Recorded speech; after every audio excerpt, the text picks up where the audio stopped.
Salut à tous, Lenny de la chaîne Positive Psy. Aujourd'hui, une nouvelle vidéo sur la mort, qui n'est pas un thème très joyeux à l'origine, mais qui est intéressant d'en parler quand même. Et je vais vous parler de l'oubli éternel ou du néant après la mort.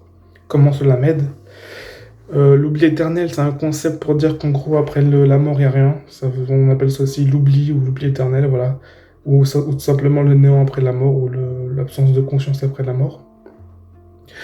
Et comment cela m'aide? En fait, ça me permet de prendre plus de... Alors, c'est une croyance que je pense pas que ce soit vérifiable. En tant qu'être vivant, on ne peut pas vérifier ce qu'il y a après la mort. Il faut mourir pour savoir. C'est mon point de vue, voilà. Ça regarde que moi, d'une certaine manière. Mais j'espère qu'il n'y a rien après la mort, ce qui peut paraître terrifiant pour certains. Et ça l'est aussi pour moi, d'une certaine manière. J'ai peur qu'il n'y ait rien après la mort. Mais c'est tellement libérateur aussi. Parce que ça permet de faire plein de choses, en fait. Ça permet de se focaliser sur le moment présent. De se rendre compte que l'idée des religions avec l'enfer, s'il n'y a pas l'enfer, c'est mieux. Je préfère qu'il n'y a rien après la mort qu'il y a l'enfer.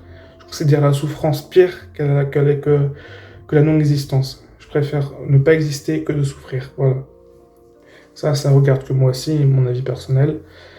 Donc c'est pour ça que dans l'idéal, rien à voir après la mort, ça donne plus d'intensité à la vie. Ça permet de créer de l'authenticité à notre existence. Et il n'y a pas de souffrance après la mort, donc c'est libérateur aussi de cette manière-là. Voilà, je voulais vous parler de ça. Et donc merci d'avoir regardé cette vidéo, et à la prochaine sur Positive Psy. Salut!